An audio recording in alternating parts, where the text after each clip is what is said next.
Hi,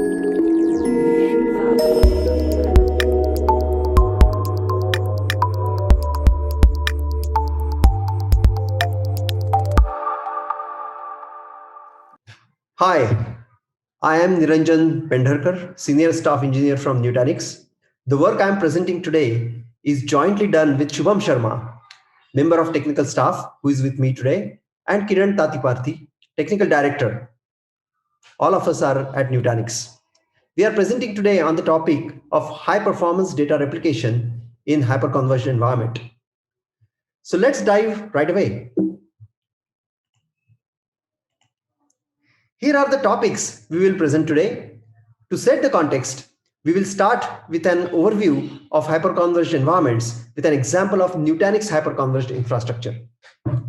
Then we introduce disaster recovery and data replication terminologies and technologies along with the challenges in designing them for the hyperconverged environments. We also present a solution that has worked well for us to achieve high performance in data replication. And finally, we present our thoughts on quality of service in the context of data replication. Hyperconverged environments generally aggregate different servers with locally attached storage in the same cluster. Here is an example of Nutanix hyperconverged architecture. Each node in the cluster has its own local storage. Each server runs an industry standard hypervisor. There is a controller VM running on each node that aggregates storage across all the different nodes to create a distributed storage fabric. Each node, each IO request made by the user VM is received by the controller VM. The controller VM is responsible for providing storage redundancy and performance.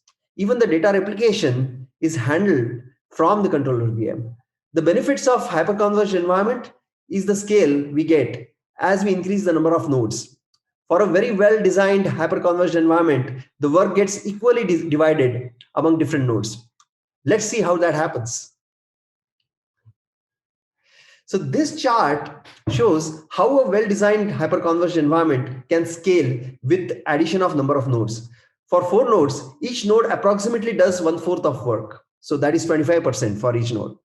As we increase the number of nodes in the cluster, the work also gets divided accordingly. This includes equitably dividing all the resources present on the system.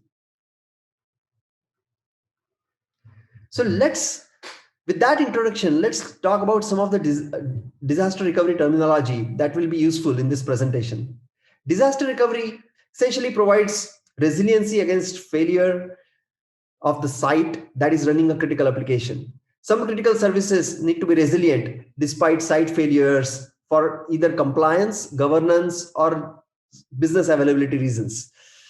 Disaster recovery solution involves data replication that replicates data from local site to the remote site. The replication typically involves a replication schedule and retention policies. So replication schedule defines how often you want to replicate, and retention policies how you want to retain the data on the remote. Protection domain is the first terminology, which is a set of VMs that have the same replication schedule and the retention policies. In some cases, a set of related virtual machines have to be replicated in a consistent way to the remote sites. The replication needs to guarantee right order fidelity on the remote site for this set of VMs. That group of virtual machines is defined as a consistency group. So these are some of the popular replication topologies that we have seen in most production deployments. Some are site to site, where the local site is on premises and remote site either could be in the cloud or also could be on premises. Other is hub and spoke, where remote sites are sending data to a centrally located site. The third one is a multi-site mesh environment where each site may be replicating to more than one site. Also, there could be different replication technologies that could be used within each of these topologies. So what are these different replication technologies? So when it comes to disaster recovery, there are two terminologies which are very, very prominent. One is recovery point objective that defines the maximum amount of data that the user is willing to lose in the event of disaster. That is in the event of losing the local site. And recovery time objective defines the time budgeted for to restore operations when the IT failure occurs. So depending on different values of RPO, there are different technologies. So the first one is async DR. In the case of async DR, a snapshot is created periodically, which is replicated to remote site. RPO is typically of the order of hours. Minimum RPO is typically an hour or so. In the case of near sync DR, frequent lightweight snapshots are created for replication. The RPO is typically between a few seconds to an hour or so. For those applications that need zero RPO, data needs to be synchronously replicated to the remote side. This is the synchronous replication. In the event of disaster, there is practically no data loss in this scenario. So before we dive deeper into the challenges in designing data replication in hyperconverged environment, let's understand some of the subsystems involved during data replication. Replication service does the job of coordinating the data replication. It interacts with data service to read data from storage. Of course, to read data from storage, it needs to get location of data from the metadata service. The data thus read is sent to the remote site over the network. So it's time now to dive deeper into the challenges in designing data replication in hyperconverged environment. Each of the subsystems that constitute the hyperconverged environment present unique challenges. So let's go deep into each of the subsystems. So let's look at the data subsystem. The data subsystem aggregates storage across all the nodes in hyperconverged environment. It provides functionality like redundancy, performance, storage tiering, caching, and replication. Data subsystem has to intelligently manage placement of data across different tiers. It has to ensure that data placement is uniform across the cluster. Having granular metadata helps here. Also, the scheduling of IO requests has to be done intelligently as well. When there is data redundancy, it's possible that the data can be read from multiple sources. Data subsystem must schedule IO load equally across all storage devices. Network IO is actually a norm in a hyperconverged environment. So the network must be adequately provisioned to avoid bottlenecks. Now, after looking at the challenges in data subsystem, let's look at the metadata subsystem. Typically, in hyperconverged environment, metadata is also distributed across the cluster. This is to avoid the single point of failure. Typically, it is a strongly consistent database or let's say a key value store. The performance of metadata subsystem decides pretty much the performance of the entire cluster. Metadata is typically stored on the fastest set of devices on the system. Every data allocation and read may have to go through this subsystem, unless, of course, when the metadata is locally cached. For efficient data placement, the metadata has to be granular. It also helps creating frequent and efficient snapshots. The allocations happen very frequently, and metadata must scale to meet the volume and the frequency of metadata allocations. So obviously, this is a very critical subsystem in a hyperconverged environment. And of course, there are resources like CPU and memory. Now, given that storage devices are getting faster and faster, especially with the advent of, let's say, NVMe-based flash devices or persistent memory devices, PMEMs, we have found that it is more often the CPU and memory that is constantly under pressure. The system has to be designed to avoid frequent locking and context switches because these things essentially waste the CPU cycles. Also, NUMA awareness is very important in designing an efficient system. New devices like, let's say, persistent memory, They provide opportunity to free up DRAM for more important and frequently accessed data structures by putting some less frequently accessed data structures in persistent memory. Now let's look at a critical subsystem, which is essentially the network subsystem. In long distance replication, network is the component that proves to be a bottleneck most of the times. And it's a very important resource. The network bandwidth is critical resource that must be fully utilized in order to achieve the recovery point objective for all the entities that are being replicated. Usually, the network is shared across different services that need data transfer. Typically, network may have high latencies because the distances between local and remote side may be very high, or it may involve packet loss as well. In such an environment, keeping the network pipe full with data for getting the maximum possible bandwidth can be challenging. Moreover, the network conditions themselves may vary over a period of time. A very well-designed network subsystem must adapt to these changing conditions on the fly. Also, the network subsystem needs to be aware of the available capacity on the remote site, because it must not overload the remote site, as the remote site itself could also be running some critical services. With introduction to all these different subsystems, let me discuss one particularly challenging problem. In order to support efficient and frequent snapshots, we need the metadata to be granular. We need frequent snapshots because we are frequently replicating. Typically, data subsystem uses redirect on write kind of methods to ensure that performance is excellent with even with frequent snapshots. However, this increases the amount of metadata that is being managed by the subsystem. We now need more metadata to represent the same logical address space, because we are essentially allocating near and near data. Also, the data gets distributed across many different devices. So this causes logical and physical fragmentation of data. A well-designed system must be able to handle this and control the amount of fragmentation very quickly. Data replication also gets affected due to this, and the replication subsystem must be able to cope up with this.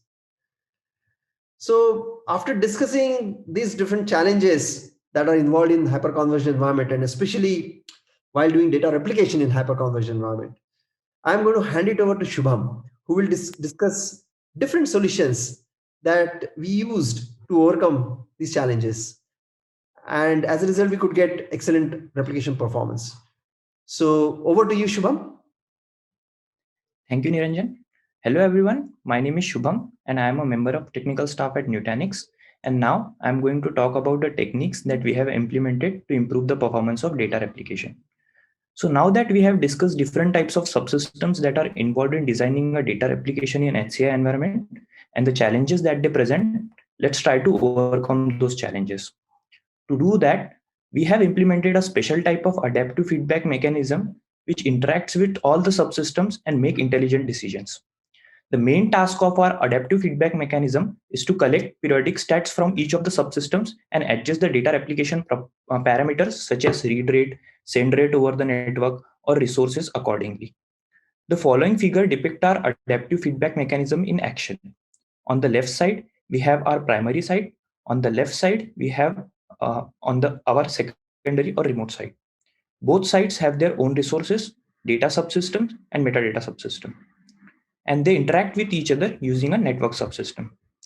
The white arrow in the figure indicate our adaptive feedback mechanism, whose main task is to collect periodic stats from each of the subsystems and adjust the data replications parameters accordingly.